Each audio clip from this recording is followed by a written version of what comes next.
This is a great potential profit center for your business. The device I have here is called the Leakalizer from Anderson Manufacturing. It's available on Inspector Shop. It's about 1,800 bucks. It's a little expensive, but the payback's not that long.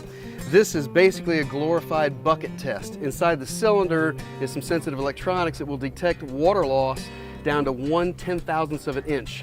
That's pretty precise. I enter my data in this thing. It's very easy to set it up. I enter all my data into the smart part, and I let it run. I'll do a pump off and then another with a pump on, so I can test leakage in the tank versus leakage at fittings and pipings and the pump, filter, etc., etc. So I'll do 2 tests, read the data off here, and see if the rate of water loss is greater than the expected rate of evaporation. It factors all that stuff in there. And then I print a nice report with the software that comes with it. So you don't need any licensing, you don't need anything special to run it. So our plan is to get proficient with it, and then I'll probably have a helper or something like that just do this. Because it'll take you on an inspection, start to finish, doing 2 tests, anywhere from 30 to 45 minutes. It's really not that bad. It's pretty quick and easy. So this is something you might want to look into, the Leakalizer. A couple things with my macro look.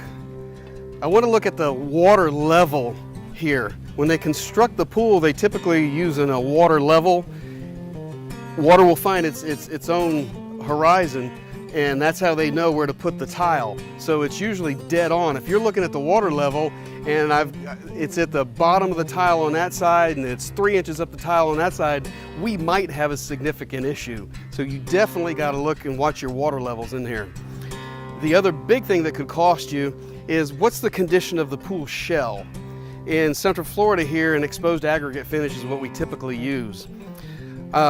We employ the Hamel scrape method, and this is just a typical piece of 1/2-inch EMT, metal conduit.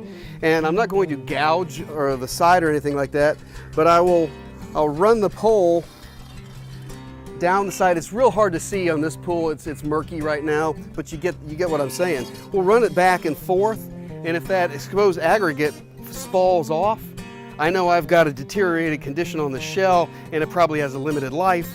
In our area, a typical pool like this might be around $4 grand to resurface. So you definitely don't want to get that complaint when it's really easy to check.